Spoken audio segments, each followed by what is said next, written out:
This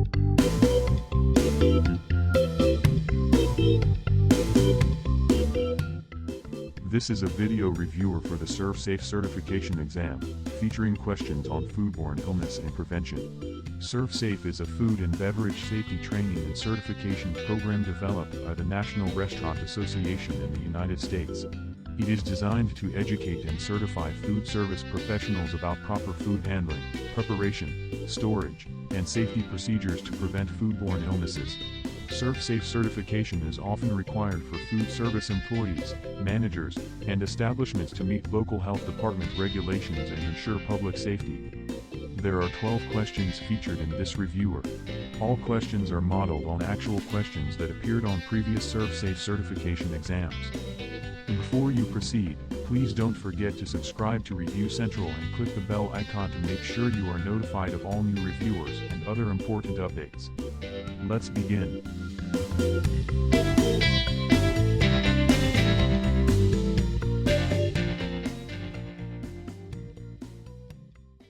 Question number 1. Which is a common symptom of foodborne illness? A. Sneezing. B. Fever. C. Vomiting. D. Joint pain. The correct answer is C. Vomiting. Vomiting is a common symptom of foodborne illness, as it is the body's natural response to expel harmful substances, such as pathogens, toxins, or contaminated food.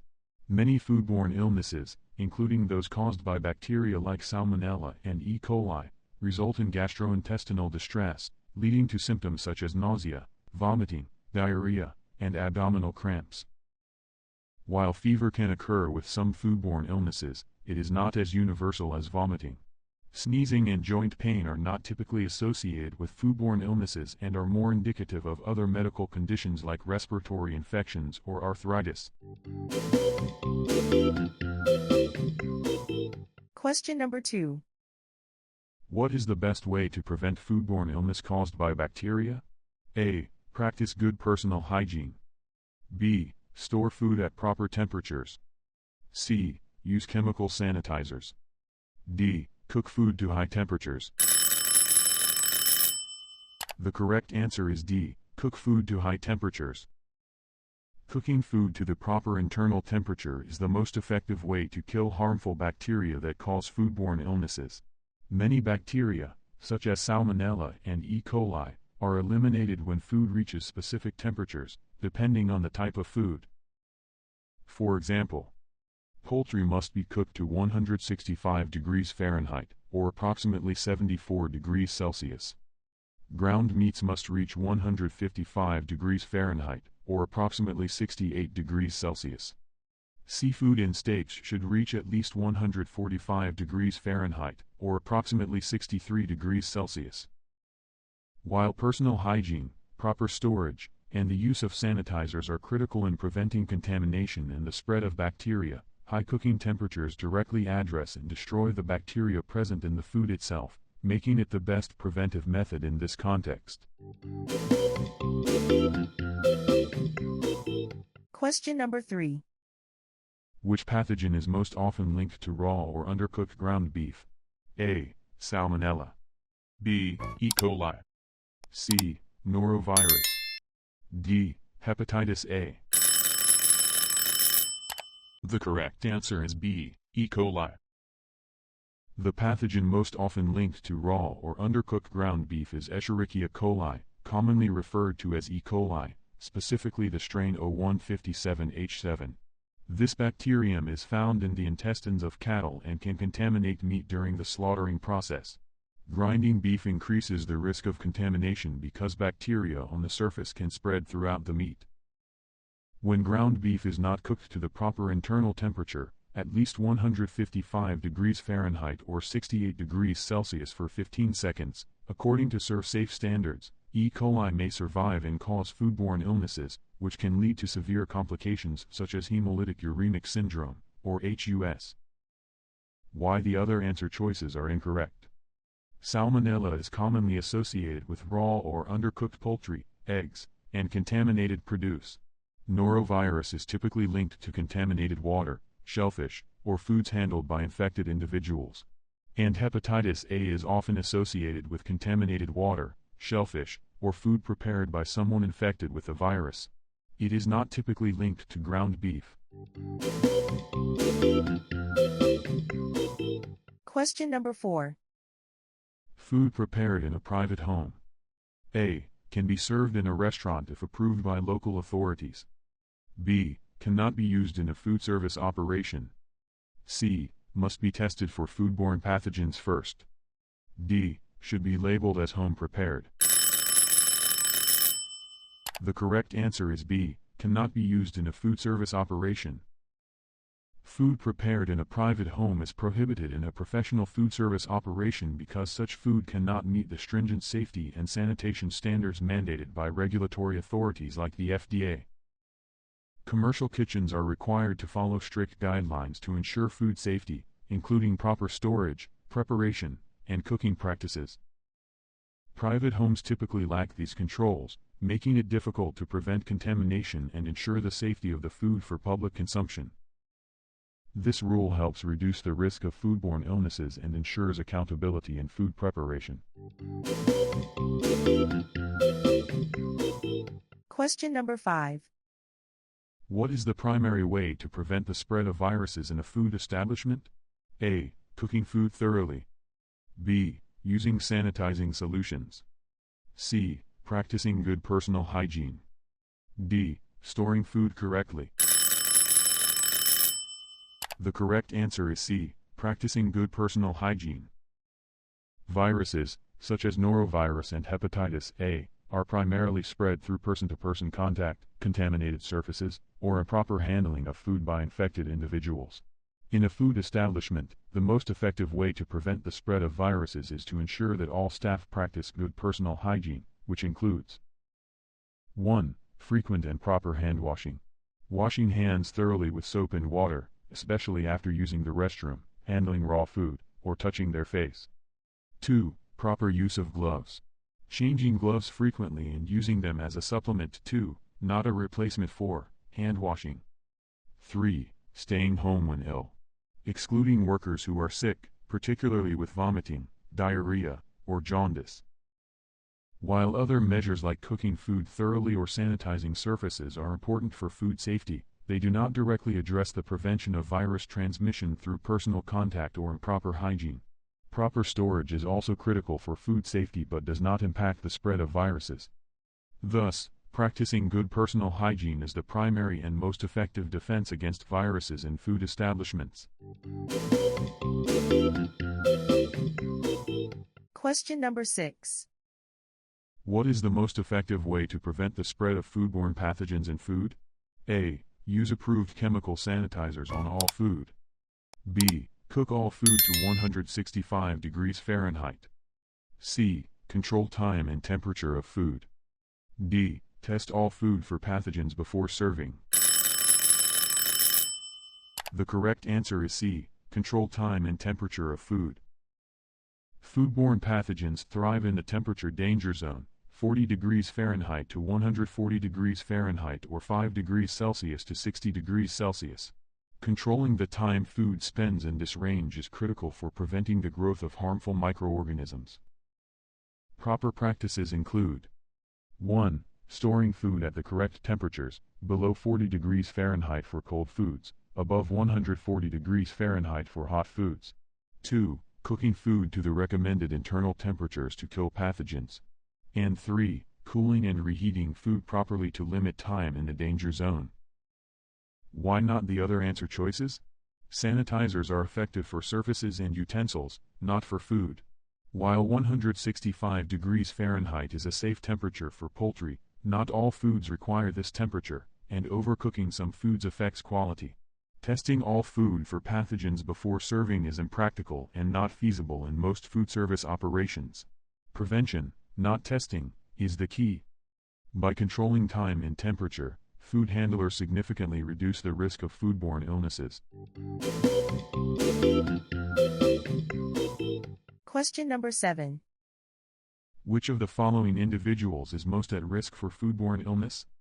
A. A healthy 25-year-old adult. B. A 35-year-old pregnant woman. C. A 15-year-old high school athlete. D. A 40-year-old office worker. The correct answer is B. A 35-year-old pregnant woman. Pregnant women are considered a high-risk population for foodborne illnesses because their immune systems are altered to protect the developing fetus. This makes them more susceptible to infections caused by pathogens such as Listeria monocytogenes, which can lead to severe complications, including miscarriage, premature delivery, or infection of the newborn. The other options represent individuals with stronger immune systems who are less likely to experience severe effects from foodborne illnesses.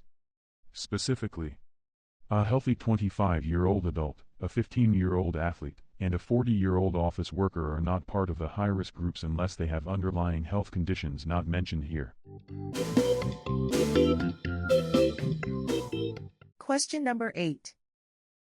Which pathogen is commonly linked to ready-to-eat food and spreads through poor hand-washing practices? A. E. coli. B. Norovirus. C. Listeria monocytogenes. D. Clostridium botulinum.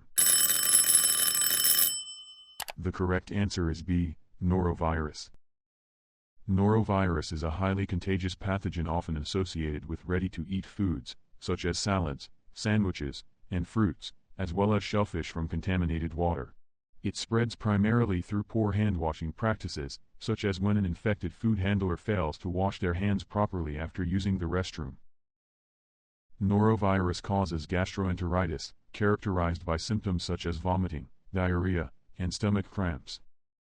Preventing its spread requires strict adherence to personal hygiene protocols, including thorough hand-washing, especially after using the restroom and before handling food.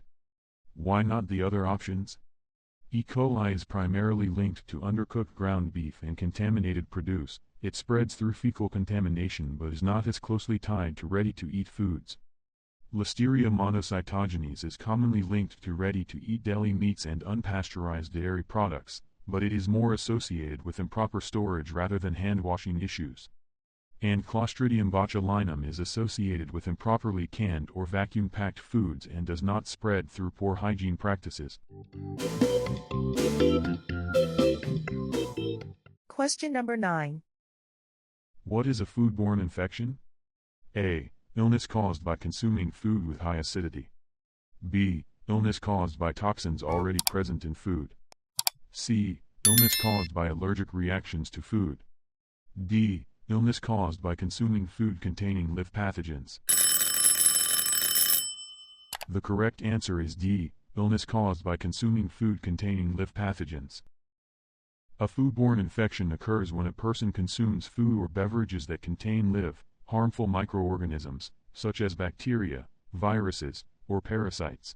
These pathogens grow and multiply inside the human body, often in the digestive system, leading to illness. Key points. The distinguishing factor of a foodborne infection is the presence of living microorganisms or live pathogens that continue to grow and cause harm after ingestion. Common symptoms of foodborne infections include fever, diarrhea, abdominal pain, and nausea. Examples include illnesses caused by Salmonella, Listeria monocytogenes, and norovirus. A foodborne infection should not to be confused with 1. Acidity. High acidity in food generally inhibits pathogen growth and does not cause infections. 2. Toxins. Toxin-mediated illnesses are caused by poisons already present in food, such as Staphylococcus aureus toxin. And 3. Allergic reactions. Allergic reactions are immune responses to proteins in food, unrelated to infections. Proper food handling and cooking practices, such as maintaining correct storage temperatures and thorough cooking, help prevent foodborne infections by killing or limiting the growth of pathogens. Question number 10. Which of the following foods is most commonly associated with Salmonella? A. Undercooked eggs. B. Cooked rice. C. Fresh berries. D. Pasteurized dairy products. The correct answer is A. Undercooked eggs. Salmonella is a bacterial pathogen commonly associated with raw or undercooked eggs, as well as raw poultry and certain other foods. This is because eggs can be contaminated with Salmonella either through the shell or internally if the chicken carrying the bacteria lays the egg. The other answer choices are less commonly linked to Salmonella. Cooked rice may pose a risk for Bacillus cereus if improperly stored, but not Salmonella. Fresh berries are sometimes linked to norovirus or hepatitis A due to contamination during handling. Pasteurization eliminates most pathogens, significantly reducing the risk of Salmonella. This highlights the importance of properly cooking eggs and poultry to eliminate Salmonella contamination. Question number 11. Which pathogen is most likely to grow in food held between 70 degrees Fahrenheit and 125 degrees Fahrenheit? A. Norovirus. B. Hepatitis A. C. Salmonella. D. Bacillus cereus. The correct answer is D. Bacillus cereus. Bacillus cereus is a bacteria that thrives in the temperature danger zone, particularly between 70 degrees Fahrenheit and 125 degrees Fahrenheit. This temperature range is especially conducive to rapid bacterial growth. Bacillus cereus is often associated with improperly cooked or improperly stored food, particularly starchy foods like rice, pasta, and potatoes, as well as certain dairy products. Why not the other answer choices? Norovirus is a virus, not a bacteria, and it does not grow in food. It spreads through contaminated food, water, or surfaces but does not multiply in food. Like norovirus, hepatitis A is a virus that spreads through contaminated food or water. It does not grow or multiply in food. While Salmonella does grow in food, it prefers slightly cooler temperatures within the overall danger zone, 41 degrees Fahrenheit to 135 degrees Fahrenheit, and it is not as specifically linked to the narrower 70 degrees Fahrenheit to 125 degrees Fahrenheit range as Bacillus cereus. Key takeaway: to prevent the growth of Bacillus cereus and other bacteria, ensure that food is kept out of the temperature danger zone, either below 41 degrees Fahrenheit or above 135 degrees Fahrenheit. Question number 12. Which of the following foods is a major allergen and must be declared on food labels? A. Rice. B. Wheat. C. Strawberries. D. Pork. The correct answer is B. Wheat. Wheat is considered one of the major food allergens that must be declared on food labels according to the U.S. Food and Drug Administration, or FDA, under the Food Allergen Labeling and Consumer Protection Act, or FALPA. FALPA requires that food products containing any of the 8 major allergens, wheat, milk, eggs, peanuts, tree nuts, soy, fish, and shellfish, must list them clearly on the label. While rice, strawberries, and pork are foods that can cause allergic reactions for some individuals, they are not considered one of the top 8 allergens required by law to be listed on food packaging. Wheat, however, is included because it can cause allergic reactions in people with wheat allergies and those with celiac disease, which is an autoimmune disorder triggered by gluten, a protein found in wheat.